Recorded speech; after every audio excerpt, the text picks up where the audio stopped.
Hello dear students, कैसे हैं आप सभी। आशा करती हूँ आप सब ठीक होंगे, स्वस्थ होंगे, अच्छे होंगे। आईसीटी वर्चुअल क्लासरूम देहरादून में आप सभी का स्वागत करती हूँ।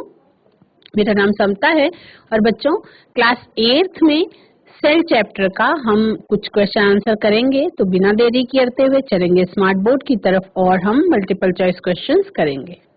बच्चों क्लास 8th में चैप्टर आपका सेल स्ट्रक्चर एंड फंक्शन, उसमें हम कुछ मल्टीपल चॉइस क्वेश्चंस कर रहे हैं, जिसमें क्वेश्चन नंबर 1 आप देखिए, choose the correct statement with respect to unicellular organisms. यानी कि एक कोशिकीय जीवों के बारे में कौन सा स्टेटमेंट एकदम करेक्ट है, उस पर आपको टिक का निशान लगाना है। तो पहला स्टेटमेंट क्या कहता है, in unicellular organisms tissues work in coordination. Statement एकदम रॉन्ग है। क्यों, उसके बारे में बात कर लेंगे। जब यूनिसेल्युलर ऑर्गेनिज्म है, जब एक कोशिकीय जीव है, तो वहां पे टिश्यूज का आना इम्पॉसिबल है। तो कोऑर्डिनेशन में काम कैसे कर सकते हैं। तो पहला स्टेटमेंट कि एक कोशिकीय जीव जो है वो टिश्यूज उसके कोऑर्डिनेशन में काम करते हैं, ये एकदम गलत हो जाएगा। दूसरा स्टेटमेंट है unicellular organisms do not require food. यानी कि एक कोशिकीय जीवों को भोजन की आवश्यकता नहीं होती है, ये भी 100% रॉन्ग है। कोई भी जीव ऐसा नहीं बच्चों जिसको भोजन की आवश्यकता ही न हो, है ना। हर किसी को भोजन की आवश्यकता जरूर होती है। तीसरा स्टेटमेंट कहता है unicellular organisms respire and reproduce, जो कि सही है।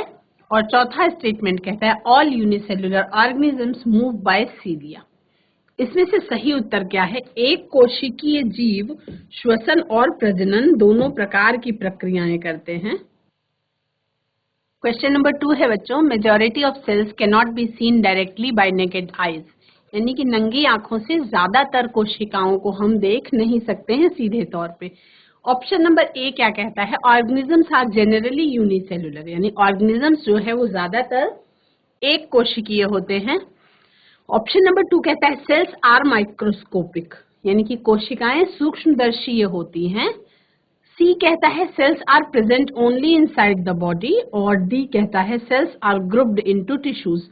तो जो क्वेश्चन है, क्वेश्चन के लिए ऑप्शन नंबर बी जो है वो सही ऑप्शन है। तो इसको आप अपनी कॉपी में नोट कर लेंगे, क्योंकि इस तरीके के क्वेश्चन से आपको ये पता चल जाता है कि आपका चैप्टर कितना कंप्लीट है, आपका कॉन्सेप्ट कितना कंप्लीट है। नेक्स्ट क्वेश्चन देखते हैं बच्चों। नेक्स्ट क्वेश्चन था read the different combinations of terms given below and give correct combination for animal cell. यानी कि जंतु कोशिका के लिए जो करेक्ट कॉम्बिनेशन है उसमें आपको टिक का निशान लगाना है।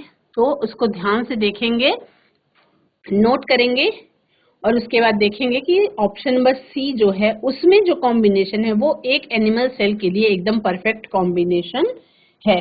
क्या है, सेल मेम्ब्रेन पाया जाता है, एक जंतु कोशिका में माइटोकॉन्ड्रिया प्रेजेंट होती है, एक जंतु कोशिका में राइबोसोम प्रेजेंट होते हैं और क्रोमोसोम्स भी प्रेजेंट होते हैं। इसको बच्चों अपनी कॉपी में नोट करेंगे।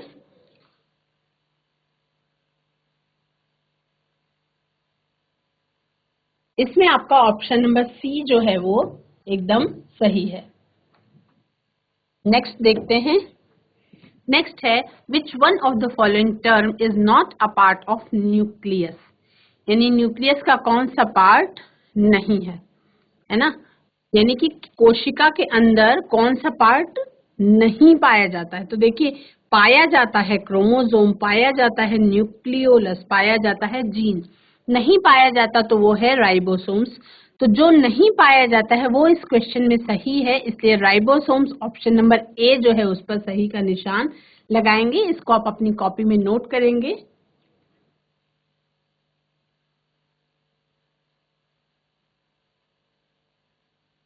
नेक्स्ट क्वेश्चन देखेंगे बच्चों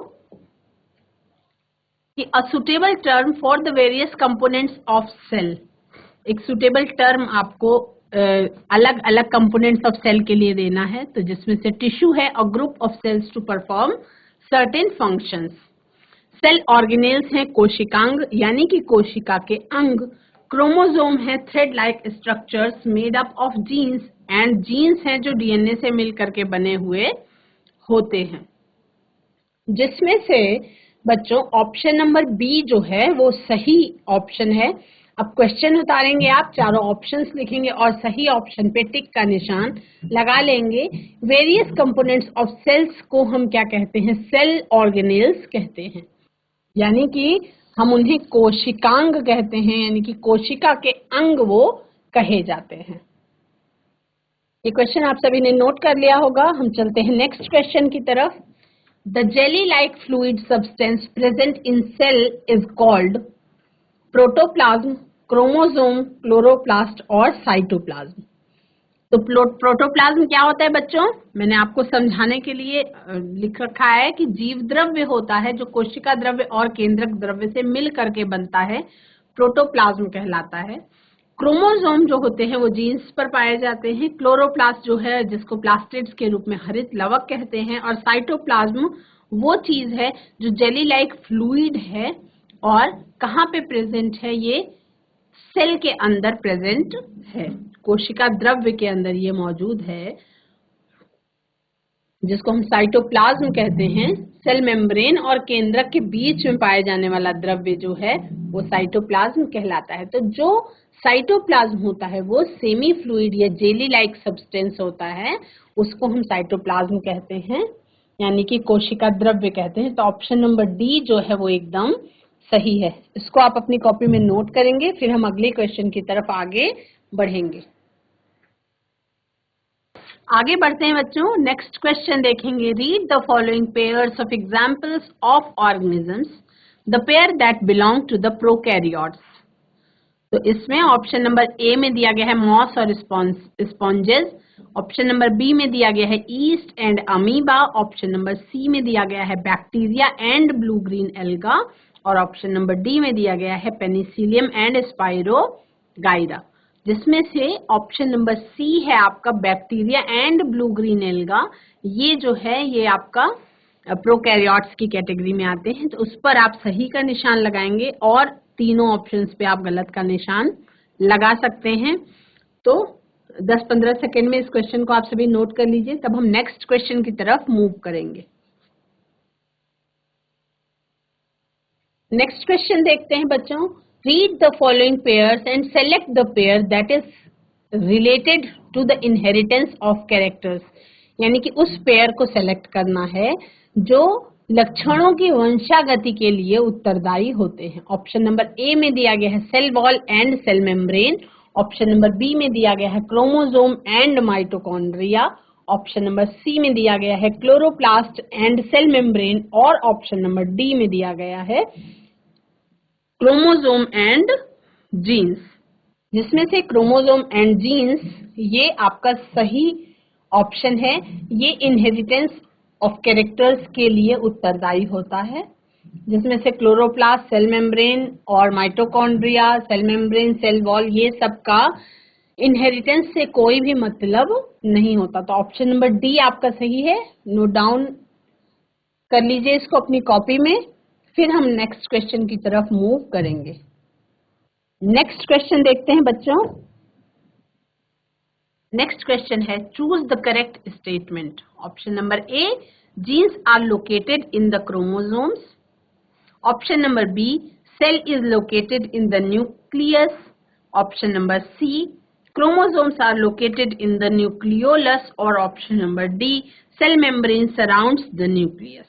ये 4 ऑप्शंस दिए गए हैं, जिसमें से आपको सही ऑप्शन पे सही का निशान लगाना है। करेक्ट स्टेटमेंट पे आपको टिक का निशान लगाना है।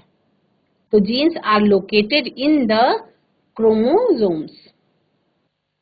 तो जैसा कि आपको दिखाई पड़ रहा है स्क्रीन पे, जीन्स जो है जैसे एक कोशिका होती है, तो कोशिका के अंदर सेल मेम्ब्रेन और केंद्रक के बीच में जो फ्लूइड भरा होता है उसको हम कोशिका द्रव्य कहते हैं, साइटोप्लाज्म कहते हैं। ठीक है, यदि कोई कोशिका है तो उसके अंदर न्यूक्लियस, और न्यूक्लियस के अंदर न्यूक्लियोलस मौजूद होता है, और क्रोमोसोम्स यानी कि क्रोमेटिन मटेरियल मौजूद होता है, जो कोशिका विभाजन के समय में क्या होता है, क्रोमोसोम्स के रूप में दिखाई पड़ता है। तो इसमें आपका सबसे सही उत्तर जो है वो है genes are located in the chromosomes, यानी कि जीन्स जो है वो क्रोमोसोम्स के अंदर लोकेटेड होते हैं। नेक्स्ट क्वेश्चन देखते हैं, green colour of leaves is due to the presence of pigment. वो है आपका क्लोरोप्लास्ट, हरित लवक के कारण जो पत्तियां हैं वो हरे रंग की होती हैं। इसको भी सभी बच्चे नोट करेंगे अपनी कॉपी में, फिर हम नेक्स्ट क्वेश्चन आगे देखेंगे। The unit of measurement used for expressing dimension of cell is, यानी कि किसी भी कोशिका की माप लेने के लिए कौन से यूनिट का यूज किया जाता है। तो सेंटीमीटर बड़ा होता है, हमें आंखों से दिखाई पड़ता है, तो ऑब्वियसली ये रॉन्ग हो गया। मिलीमीटर भी हमें दिखाई पड़ता है, तो ये भी रॉन्ग हो गया। मीटर बहुत बड़ा होता है, और माइक्रोमीटर जो है वो आपका सही ऑप्शन हो सकता है। तो माइक्रोमीटर पे आप सही का निशान लगाएंगे। इसको भी आप अपनी कॉपी में नोट डाउन करेंगे बच्चों। फिर हम नेक्स्ट क्वेश्चन की तरफ आगे बढ़ते हैं।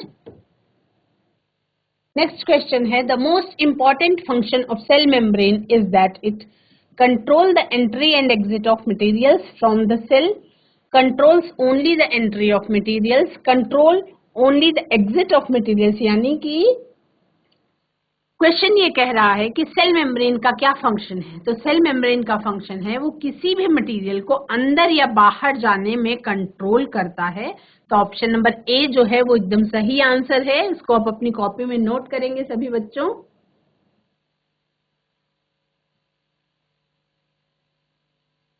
नेक्स्ट क्वेश्चन देखेंगे। नेक्स्ट क्वेश्चन क्या पूछ रहा है, पहेली accidentally placed her hand on flame. आग पर पहेली अपना हाथ बाई चांस दुर्घटनावश चला जाता है उसका हाथ, और इमीडिएटली वो क्या करती है, अपना हाथ पीछे को खींच लेती है।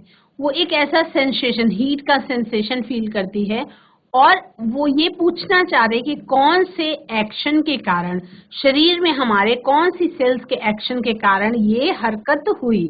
वो है आपका ब्लड सेल्स के कारण नहीं होती, स्किन सरफेस के कारण भी नहीं होती, नर्व सेल्स के कारण ये हरकत होती है।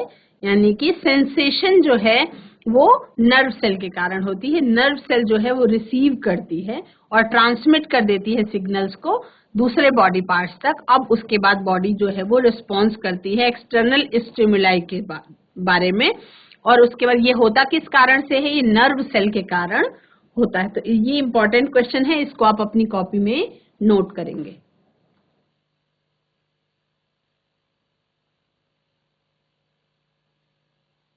नेक्स्ट क्वेश्चन देखते हैं बच्चों।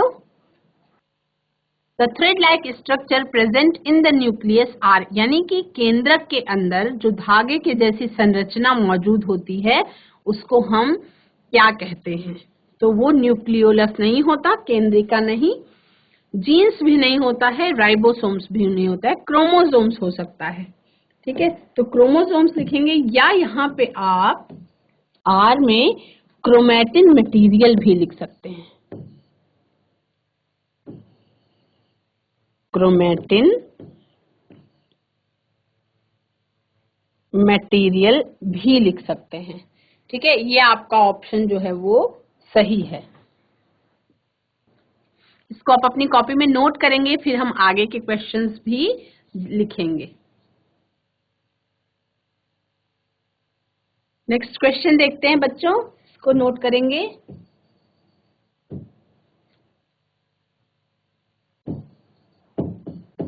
Which of the following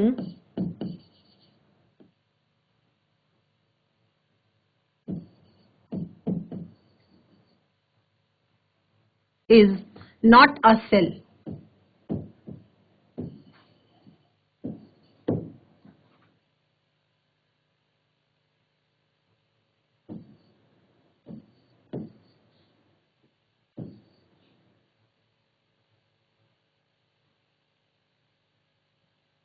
यानी कि आपको 4 ऑप्शंस दिए जाएंगे और इसमें से ये पूछा जा रहा है कि कौन से एक ऑप्शन जो है वो सेल नहीं है। रेड ब्लड कार्पसेल्स,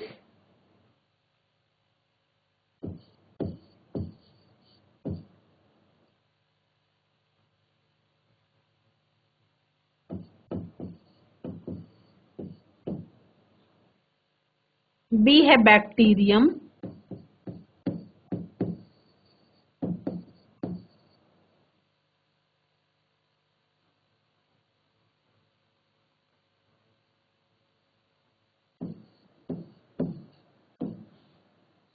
सी है स्पर्मेटोजोआ और डी है वायरस। अब इसमें से कौन सा कोशिका नहीं है वो आपसे पूछा जा रहा है। तो ऑप्शन नंबर ए की यदि हम बात करें, ऑप्शन नंबर ए जो है वो क्या है, रेड ब्लड कार्पल्स यानी कि लाल रक्त कणिकाएं। तो वो क्या है, एक प्रकार की कोशिकाएं ही हैं। बैक्टीरियम जो है वो भी एक प्रकार की कोशिका ही है, स्पर्मेटोजोआ भी एक प्रकार की कोशिका है।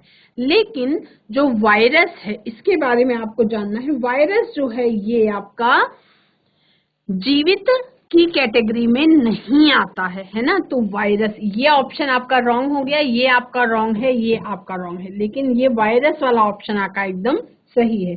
कैसे? वायरस जो है, वायरस को हम सजीव और निर्जीव के बीच की कड़ी मानते हैं। वायरस क्या है? सजीव व निर्जीव के बीच की कड़ी।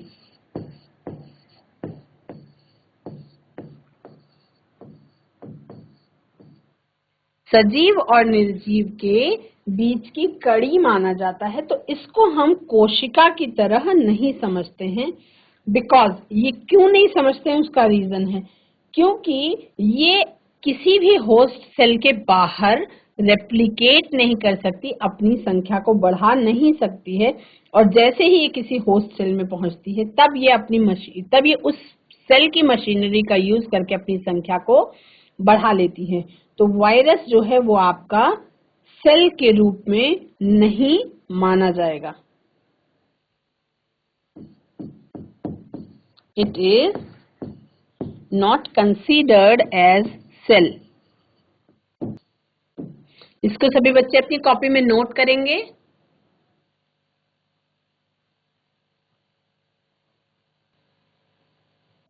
बच्चों ये क्वेश्चन आप नोट कर चुके हैं, तो हम नेक्स्ट क्वेश्चन की तरफ आगे बढ़ेंगे।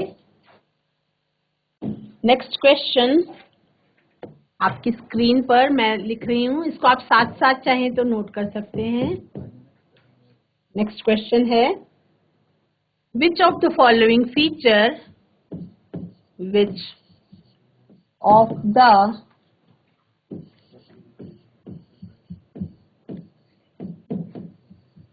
following feature will help you in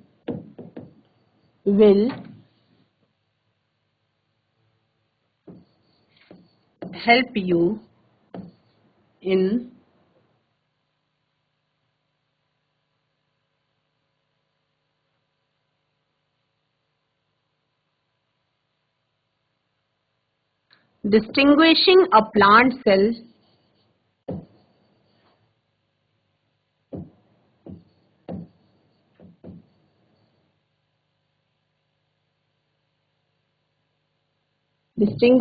a plant cell from an animal cell, from an animal cell। यानी कि 4 ऑप्शंस आपको दिए जाएंगे, ऑप्शन नंबर ए, और उन चारों में से कौन सा फीचर है जो प्लांट सेल को एनिमल सेल से अलग करता है वो आपको चुनना है। तो ऑप्शन नंबर ए में दिया गया आपको cell wall, option number B में आपको दिया गया cell membrane, option number C में आपको दिया गया माइटोकॉन्ड्रिया,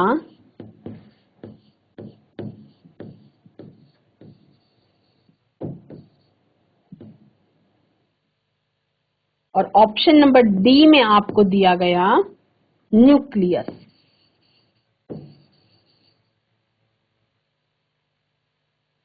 ऑप्शन नंबर ए में आपको दिया गया cell wall, option number B में आपको दिया गया cell membrane, option number C में आपको माइटोकॉन्ड्रिया दिया गया और ऑप्शन नंबर डी में आपको क्या दिया गया, आपको न्यूक्लियस दिया गया।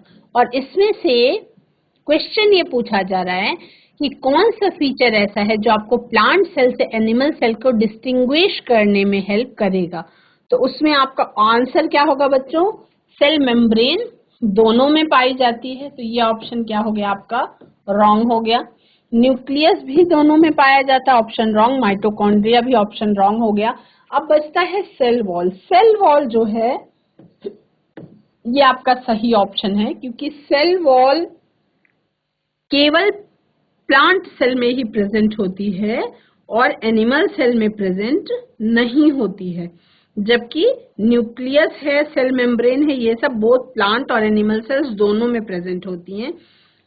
तो सेल वॉल जो है वो आपको हेल्प करता है डिस्टिंग्विश करने में प्लांट सेल को एक एनिमल सेल से। सेल वॉल नीचे लिख लेंगे हम, cell wall only present in plant cell.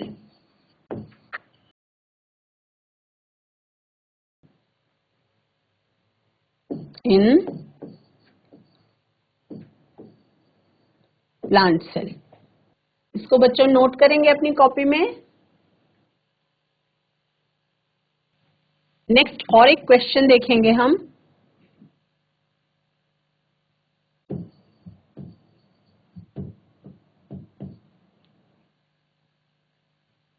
Under a microscope,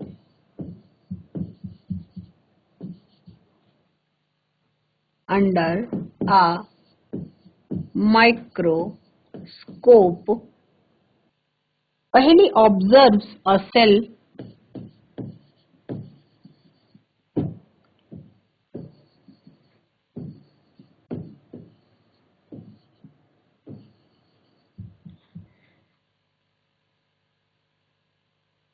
that has a cell wall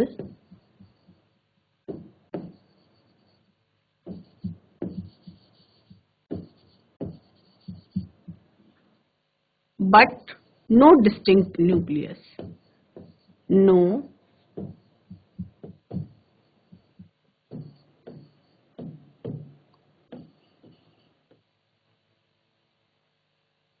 एक माइक्रोस्कोप के नीचे पहेली ने देखा तो उसको उसमें सेल वॉल तो दिखाई पड़ी पर न्यूक्लियस जो है वो डिस्टिंक्ट नहीं दिखाई पड़ा। तो ये सेल जो पहेली ने ऑब्जर्व की वो कौन सी सेल है उसके बारे में पूछा जा रहा है। तो ऑप्शंस आपको दिए जाएंगे, उसके बाद आपको इसका आंसर बताना है। The cell that she observes is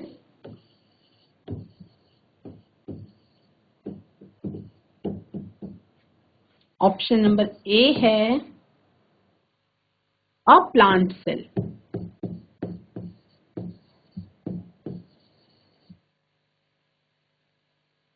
option number B है एन एनिमल सेल।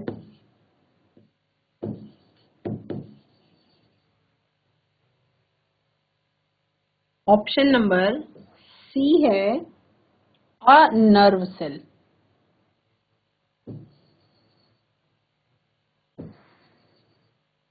और ऑप्शन नंबर डी क्या है, ऑप्शन नंबर डी है अ बैक्टीरियल सेल।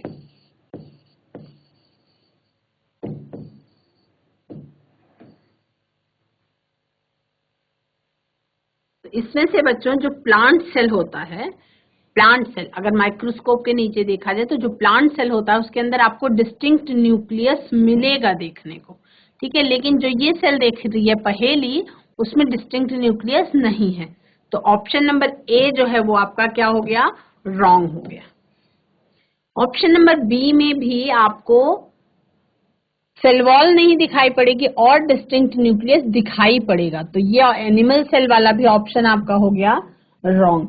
अब बचता है नर्व सेल, तो ये भी आपका ऑप्शन रॉन्ग है क्योंकि आपको इसमें सेल वॉल देखने को नहीं मिलेगी और डिस्टिंक्ट न्यूक्लियस देखने को मिलेगा।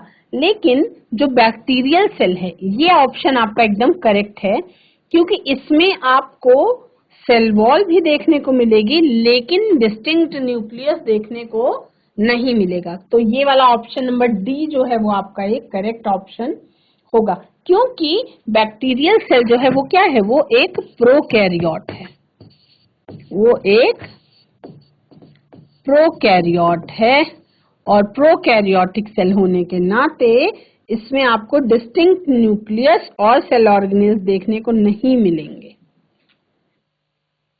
बच्चों, आज की क्लास में आप सभी ने बहुत सारे बहुविकल्पीय प्रश्न किए। आई होप कि आपने उनको अपनी कॉपी में नोट डाउन अवश्य कर लिया होगा। क्वेश्चंस आपको समझ में आए होंगे, क्योंकि मैंने क्वेश्चंस के बारे में आपको बताया, उसका आंसर भी बताया और उसको आपको एक्सप्लेन भी कर दिया। आज की क्लास में इतना ही। अगले सेशन में हम कुछ और ऐसे ही क्वेश्चंस करेंगे। That's all for today. Have a nice day. Take care.